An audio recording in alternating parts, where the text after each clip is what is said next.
ملائکتہ یصلون علی النبی یا ایھا الذین آمنوا صلوا علیہ وسلموا تسلیما۔ محبت کے ساتھ صلاۃ والسلام علیک یا سیدی یا رسول اللہ وعلی آلک واصحابک یا سیدی یا حبیب اللہ۔ صلاۃ والسلام علیک یا سیدی یا رسول اللہ وعلی آلک واصحابک یا سیدی یا حبیب اللہ۔ حضرات محترم، برادران اسلام، اللہ تعالیٰ کا لاکھ لاکھ شکر ہے جس کے فضل و کرم سے میں آپ سب جمعۃ المبارک کی ان پاکیزہ گھڑیوں میں حاضر ہیں۔ اللہ تعالیٰ میری آپ سب کی حاضری قبول فرمائے، جو سنے سنائے اس پر ہم سب کو عمل کرنے کی توفیق عطا فرمائے۔ پچھلے جمعۃ المبارک میں نے حضور سیدنا ابوبکر صدیق رضی اللہ تعالیٰ عنہ آپ کے کچھ فضائل میں نے بیان کیے تھے۔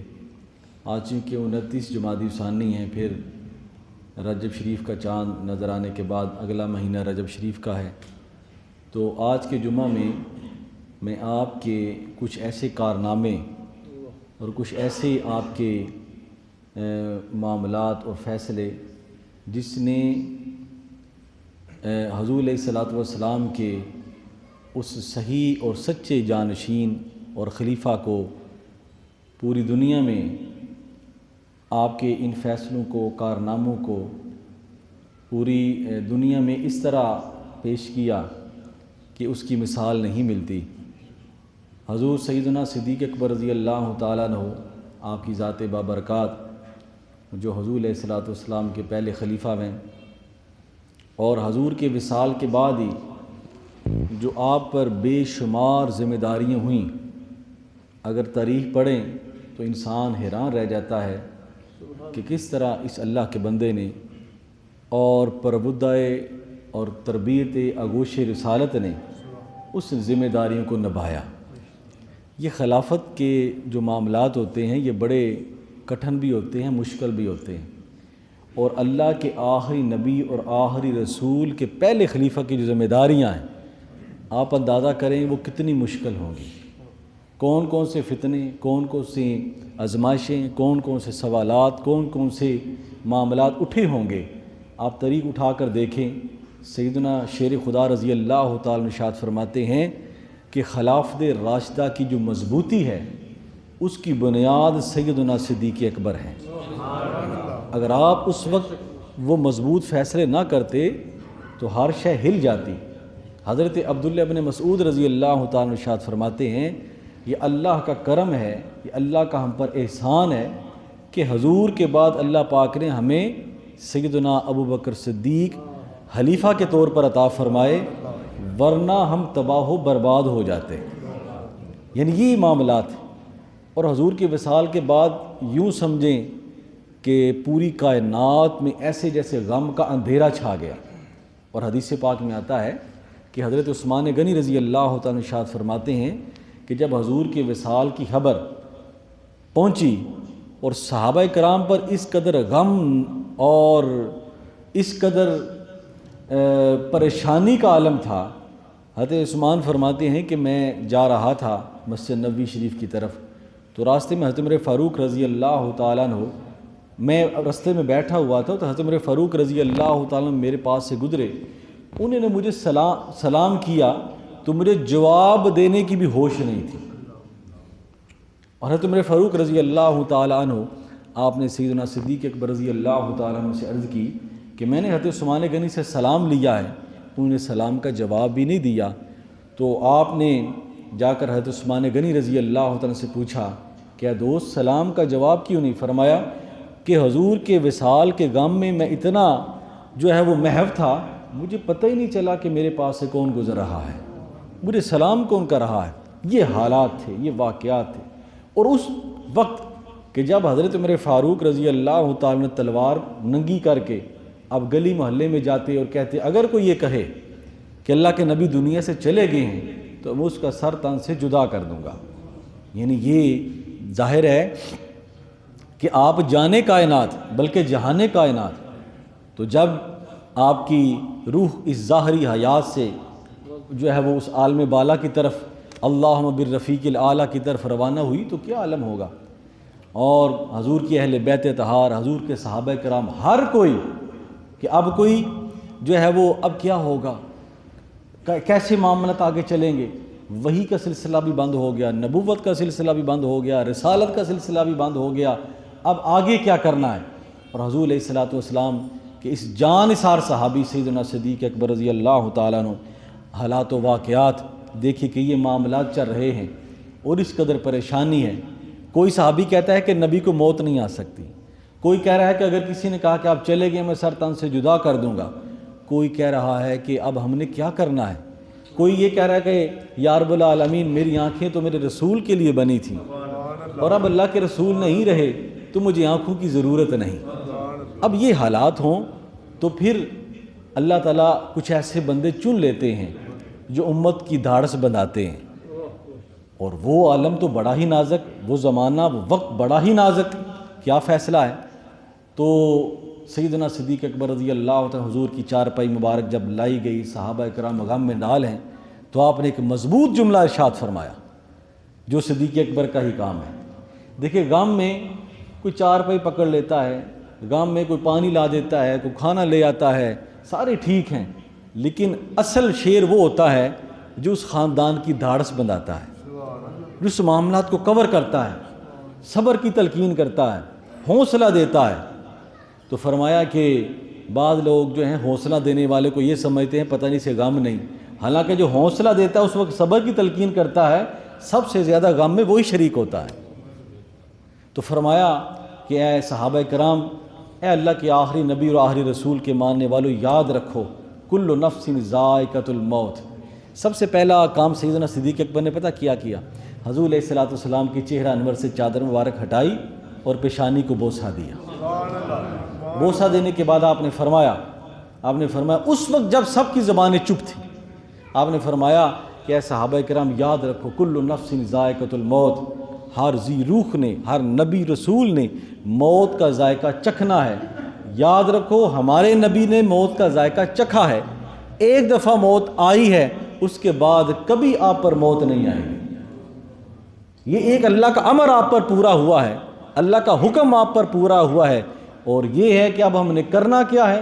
فرمایا اب کرنا وہی ہے جو اللہ کے رسول نے فرما دیا ہے، اسی قانون کو، اسی معاملات کو، انہی چیزوں کو آگے تک پہنچانا ہے جو اللہ کے رسول نے ہمیں کہہ دیا ہے، جو فرما دیا ہے۔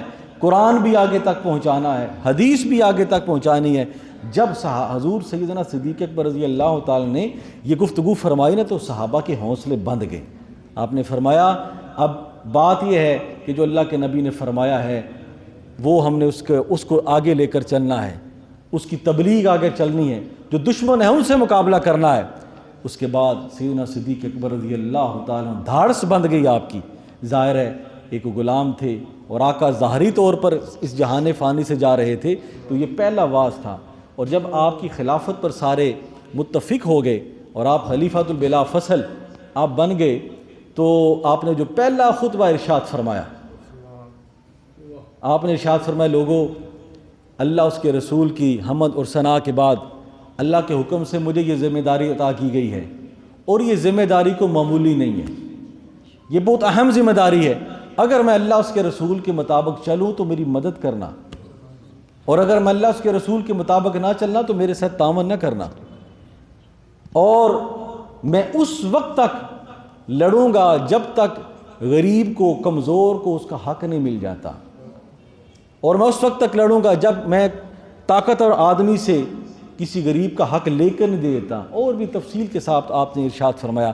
جب آپ نے یہ خطبہ ارشاد فرمایا نا تو آپ کے جو مشیر تھے صحابہ کرام، جو ساری کمیٹیوں نے کہا حضور آپ کی تنخواہ کتنی رکھی جائے؟ آپ نے فرمایا جتنی ایک مزدور کی ہوتی ہے۔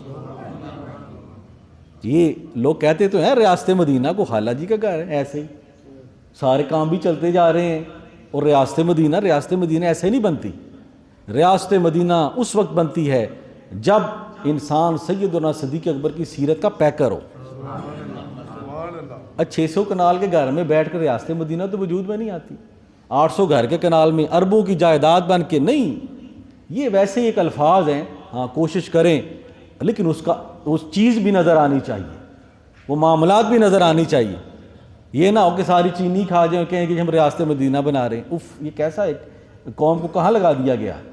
ریاست مدینہ بنانے کے لیے آؤ صدیق اکبر کی طرف دیکھو, عمر فاروق کی طرف دیکھو, عثمان غنی کی طرف دیکھو, علی المرتضیٰ کی طرف دیکھو, امام حسن کی طرف دیکھو, اور عمر ثانی حضرت عمر بن عبد العزیز کی طرف دیکھو, جو ایک شہزادہ تھا لیکن جب خلافت پر متمکن ہوئے ساری جائیداد بیت المال میں جمع کر دی. 2 ہی کپڑے تھے.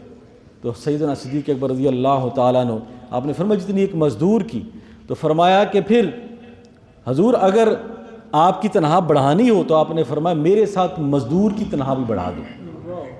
تو 4 یا 5 درہم تنخواہ اور وقت کا ایک خلیفہ ہو, یہ پڑھا کریں.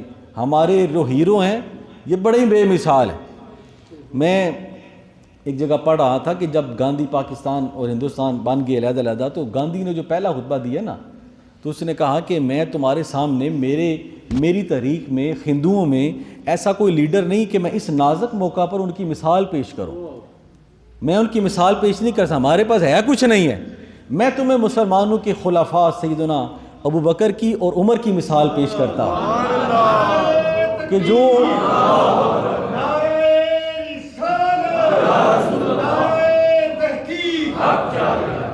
ان کی مثال پیش کرتا ہوں کہ خلیفہ ہوتے ہوئے بھی ان کے گھر میں کئی دن روٹی نہیں پکتی تھی. ان کے پاس کوئی بینک بیلنس نہیں تھا, ان کے پاس کوئی گھر میں دروازے پر دروازہ تو کیا پردہ لگانے کے لیے پیسے نہیں تھے. اور حضرت عمر فاروق رضی اللہ تعالیٰ ساری زندگی جو ہے وہ اینٹ کے سرانے پر اور ایک چھوٹی سا چادر تھی جس پر سوتے تھے, اور کہاں بیت المقدس تک آپ کا روب تھا. تو یہ شان, وہ معزز تھے زمانے میں مسلمان ہو کر, ہم ہار ہوئے تار کے قرآن ہو کر. ساتھ سارے کام بھی کرتے جانا ہے اور یہ بھی نعرہ لگاتے جانا ہے. قوم کو حلوے میں زہر دیا جا رہا ہے, حلوہ بھی کھاؤ زہر بھی کھاؤ. یہ قوم ہے, اور قوم ہماری ایسی ہے بس. اللہ اکبر. تو فرمایا بہرحال اللہ تعالیٰ ہمیں بھی وہ منظر دکھائے, لیکن اس کے لیے گھوڑا اسی وقت ٹھیک چلتا ہے, پہلے گھوڑ سوار کو دیکھنا پڑتا ہے, اوپر کون سوار ہے. باتیں کرنا بڑا آسان ہے. تو یہ عالم تھا. سیدنا صدیق اکبر رضی اللہ تعالیٰ عنہ آپ خلافت پر متمکن 2.5 سالہ دور, بڑے بڑے فتنے آئے, بڑے بڑے فتنے آئے. پہلا تو حضور علیہ الصلوۃ والسلام کی ذات گرامی کے وصال, اور اس کے بعد جو پہلا فتنہ آیا, بلکہ ایک آزمائش آ گئی آپ کو سمجھانے کے لیے کیسے وہ لوگ تھے. ایک آزمائش آ گئی. دیکھیں نا, ہم کہتے تھے کہ ہم انصاف کریں گے, انصاف کریں گے. اللہ پاک فرماتے ہیں چلو یار یہ نعرہ تو لگ رہا ہے, چلو ایک آزما لیتے ہیں. یہی تھا نا سائیوال کے لوگوں کا ایک داستان آپ نے سنی ہوگی. آج تک انہیں انصاف ملا ہے, وہ مر گئے, کوئی پوچھنے والا نہیں. جب کوئی اب دعویٰ کرتے ہیں اللہ کی طرف سے آزمائش آ جاتی ہے کہ تم بڑے دعوے کر رہے ہو, چلو میں آزماتا ہوں. صدیق اکبر رضی اللہ تعالیٰ نے فرمایا میں اللہ کے نبی کا خلیفہ ہوں. آزمائش آئی. حضرت اسامہ رضی اللہ تعالیٰ کے والد گرامی کو شہید کر دیا گیا حضور کے زمانہ پاک میں. تو حضور علیہ الصلوۃ والسلام نے انہی کے بیٹے جو 16 یا 17 سال کے تھے, حضرت اسامہ رضی اللہ, یہ حضور کے بڑے پیارے صحابی تھے. حضور ان کو اسی طرح پیار کرتے تھے جس طرح حسن و حسین سے پیار کرتے تھے. تو آپ نے فرمایا میں آپ کو جو ہے وہ جرنل بنا رہا ہوں, کمانڈ دے رہا ہوں, آپ نے ان کا بدلہ لینا ہے. اب وہ ابھی لشکر روانہ نہیں ہوا تو حضور علیہ الصلوۃ والسلام کا ظاہری طور پر وصال ہو گیا. اب سیدنا صدیق اکبر رضی اللہ تعالیٰ کے پاس یہ پہلا کیس آ گیا. بڑے بڑے کبار صحابہ کرام نے, حضرت عمر فاروق نے, حضرت علی شیر خدا, سب نے کہا حضور حضرت علی ہیں, حضرت عمر ہیں, حضرت سعد ہیں, یہ سارے موجود ہیں, تو حضرت اسامہ بھی چھوٹے ہیں اور 17 سال کے ہیں, آگے دشمن کی طاقت ہے, تو آپ ان کو چینج کر دیں, کسی اور کو بنا دیں. تو سیدنا صدیق اکبر رضی اللہ تعالیٰ عنہ, بلکہ حدیث پاک میں جو آتا ہے آپ نے فرمایا عمر فاروق تیری ماں تجھ کو روئے. فرمایا میں اس بندے کو چینج کر دوں جس کو اللہ کے رسول لگا کر گئے, میری یہ مجال نہیں کہ جس کو اللہ کے نبی نے, چاہے وہ 5 سال کا بچہ ہو, چاہے وہ بکری کا بچہ ہو, صدیق اسی کے پیچھے چلے گا جس کو نبی نے امام بنایا. نبی کا جو غلام ہے ہمارا, وہ تبدیلیاں ایسے آتی ہیں. تو آپ نے فرمایا وہی چلے گا, وہی لشکر کے لیے روانہ ہوگا. بڑے بڑے کبار. حضرت علی فرماتے ہیں میں صدیق اکبر کے حوصلے پہ قربان کہ آپ نے وہی فیصلہ فرمایا جو اللہ کے رسول نے ارشاد فرمایا. اب حضرت اسامہ جب چلے نا تو سیدنا صدیق اکبر نے ان کے گھوڑے کی رکاب پکڑ لی، رکاب پکڑ کے ساتھ چلنا شروع کر دیا۔ یہ خلیفہ ہے، وہ آگے چھوٹا سا نوجوان ہے۔ تو انہوں نے کہا حضور آپ کیوں ایسا کر رہے ہیں؟ آپ نے فرمایا میرا بھی جی چاہتا ہے کہ جس شخصیت کو اللہ کے نبی کمانڈ دے کر گئے ہیں اس گھوڑے کی رسی تھوڑے وقت کے لیے میں بھی پکڑ لوں، مجھ پر بھی وہ مٹی پڑے۔ اب کیا ہوا؟ جب فیصلہ درست ہوا، جب اللہ کے نبی کے فیصلے کو قائم رکھا گیا، اللہ تعالیٰ نے اسی لشکر کو، اس لشکر کے مقابلے میں 10 گنا لشکر زیادہ ہے، اللہ نے حضرت اسامہ کو فتح عطا فرمایا۔ صحابہ حیران رہ گئے۔ آپ نے فرمایا لوگوں، اے صحابہ کرام یاد رکھو ہماری کامیابی اسی میں ہے کہ ہم اللہ کے نبی کی حکم کے سامنے اپنی گردن کو جھکا دیں۔ یہ وہ فیصلے تھے۔ اب آزمائش آئی، پھر ایک گروہ ایسا اٹھا، اس نے کہا کہ ہم نماز بھی پڑھیں گے، ہم روزے بھی رکھیں گے، ہم حج بھی کریں گے، ہم زکوٰۃ نہیں دیں گے، ہم نہیں زکوٰۃ دے سکتے۔ سیدنا صدیق اکبر رضی اللہ تعالیٰ کے پاس صحابہ کرام پہنچے، حضور بڑا نازک وقت، ابھی چند مہینے گزرے حضور کے وصال کو، تو ان سے روح گردانی کی جائے، ابھی ہم کئی جنگیں سامنے ہیں۔ آپ نے فرمایا میں نبی کا خلیفہ ہوں، میں کمزوری نہیں دکھا سکتا، جو ایک رسی کے برابر بھی زکوٰۃ دیتا تھا، یہ اسلام کا ایک رکن ہے، جو زکوٰۃ کا انکار کرے گا اس کے سامنے صدیقی تلوار ننگی ہو جائے گی۔ اگر وہ زکوٰۃ دینے کی اہلیت رکھتا ہے اور زکوٰۃ کا انکار کرتا ہے اس کے خلاف تلوار اٹھے گی۔ یہ وہ فیصلہ تھا، وہ سارے کے سارے اس کام سے باز آگے، نئے مسلمان تھے، تو انہوں نے کہا جی ہم زکوٰۃ بھی دیں گے، سب کچھ دیں گے۔ یہ فیصلہ بھی آپ نے فرمایا کہ اگر کوئی اسلام کے ایک رکن کے جو ہے وہ مقابلے میں انکار کرے گا تو اس کے خلاف جہاد کیا جائے گا۔ اس کے بعد ختم نبوت کا سلسلہ آ گیا۔ ظاہر اللہ کے نبی نے فرمایا انا خاتم النبیین، میرے بعد کوئی نبی نہیں ہے، میرے بعد کوئی رسول نہیں ہے۔ حضور نے فرمایا میرے بعد 30 جھوٹے آئیں گے، ہر کوئی دعویٰ کرے گا کہ میں نبی ہوں، جس طرح مرزا غلام احمد قادیانی لعین اور لعنتی ہے، جو اس کی نسل ہے۔ تو آپ نے فرمایا 30 آئیں گے، تعداد بھی بتا دی۔ فرمایا یاد رکھو میرے بعد کوئی نبی نہیں ہے، میرے بعد کوئی رسول نہیں ہے، جو بھی آئے گا وہ جھوٹا بھی ہوگا، کذاب بھی ہوگا، دجال بھی ہوگا۔ جب نبی نے ہر چیز بتا دی ہے تو ہم شک میں کیوں پڑیں؟ کوئی کتنا بھی خوبصورت بن کے آ جائے، نبی کا لال تو ایک طرف، نبی کا بلال کی طرح کوئی بھی نہیں ہو سکتا، اس کی مثال بھی نہیں ہو سکتی۔ تو فرمایا کہ میرے بعد کوئی نبی۔ اب مسیلمہ کذاب اور دیگر جو نبی تھے انہوں نے جو نبوت کا اعلان کیا جی میں بھی نبی، میں بھی نبی، اب سامنے صدیق اکبر ہوں، ہاں جی، تو ایسے تو نہیں ہو سکتا۔ آپ نے لشکر کو تیار کیا، اس کے خلاف جہاد ہوگا۔ اب ختم نبوت کی جنگ میں یاد رکھیں غزوہ بدر میں 40-50 صحابہ کرام شہید ہوئے، اسی طرح غزوہ احد میں 100-150 کے قریب۔ جب ختم نبوت کی جنگ لڑی گئی نا تو تقریباً 700 بلکہ ایک روایت میں 1200 صحابہ کرام شہید ہوئے، 1200 صحابہ کرام، جن میں 700 صرف حافظ قرآن تھے۔ لیکن یہ بندہ لڑا، فرمایا آج ہم نے چھوڑ دیا، آج ہم نے اسے روح گردانی کی تو کل کوئی اور حملہ کر دے گا۔ فرمایا صدیق اکبر کے ہوتے ہوئے حضور کی نبوت اور حضور کی رسالت پر کوئی حملہ نہیں کر سکتا۔ جہاد ہوا، اسے مار دیا گیا، مسیلمہ کذاب کو بھی، دیگر جو اس کے ساتھی تھے، بڑی سخت جنگ ہوئی، سارے مار دیے گئے۔ صحابہ کرام 1200 صحابہ کرام شہید ہوئے۔ صحابہ کی لوگ بات کرتے ہیں، صحابہ کی جب جہاں جوتی لگے اس جوتی کے نیچے جو مٹی آ رہی اس کے برابر بھی کوئی نہیں ہو سکتا۔ یہ ان ہستیوں کی قربانیاں ہیں کہ آج اسلام یہاں تک پہنچا ہے۔ تو فرمایا کہ یہ معاملہ جب سر ہوا اس کے بعد یہ معاملہ ہوا کہ حفاظ کرام تو شہید ہو رہے ہیں، اور یہ جو قرآن پاک ابھی کتابی شکل میں موجود نہیں کہ کہاں لکڑیوں پر لکھا ہوا ہے، ہڈیوں پر لکھا ہوا ہے، پتوں پر لکھا ہوا ہے، کہیں سارے صحابہ کرام حفاظ قرآن تھے، تو اس کو جمع کیا جائے تمام صحابہ کرام۔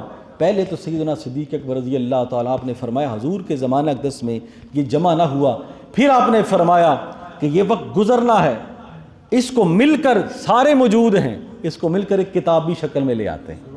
ایک لقب سیدنا صدیق اکبر کا جامع القرآن ہے، قرآن کو کتابی شکل میں جمع کرنے والے۔ ساری امت مسلمہ قیامت تک اگر صدیق اکبر کے اسی احسان کا ذکر کرتی رہے نا تو احسان کا بدلہ نہیں چکا سکتی۔ یہ جو قرآن پاک کتابی شکل میں آیا ہے یہ سیدنا صدیق اکبر کا کارنامہ ہے، اور اس پر جو زیر زبریں لگی ہیں نا، جو زیر ہے، زبر ہے، یہ حضرت عثمان غنی کا کارنامہ ہے۔ اور اس میں جتنے علوم ہیں یہ حضرت علی کے شاگرد ہیں، ابو الاسود دولی رحمۃ اللہ تعالی علیہ، یہ ان کا کارنامہ۔ ہر حصے میں، ہر خلیفہ کے حصے میں کوئی نہ کوئی خدمت ہے۔ تو فرمایا کہ قرآن پاک ڈیوٹی لگائی کاتب وہی حضرت زید بن ثابت رضی اللہ تعالیٰ، جب آپ فرماتے مجھ پر جب یہ ڈیوٹی لگائی گئی، اگر پہاڑ میرے سر پر رکھ دیا جاتا تو میرے لیے آسان تھا، چاہیے جائے کہ یہ ذمہ داری۔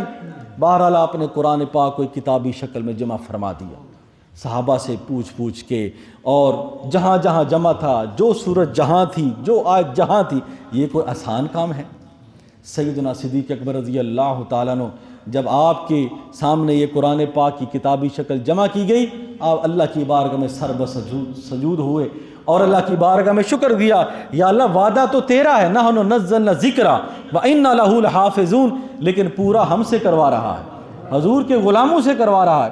تو فرمایا یہ بھی آپ کا ایک عظیم کارنامہ ہے کہ آپ نے امت مسلمہ کو، امت محمدیہ کو قرآن پاک ایک کتابی شکل میں عطا فرمایا۔ یہ احسان عظیم ہے کہ نہیں؟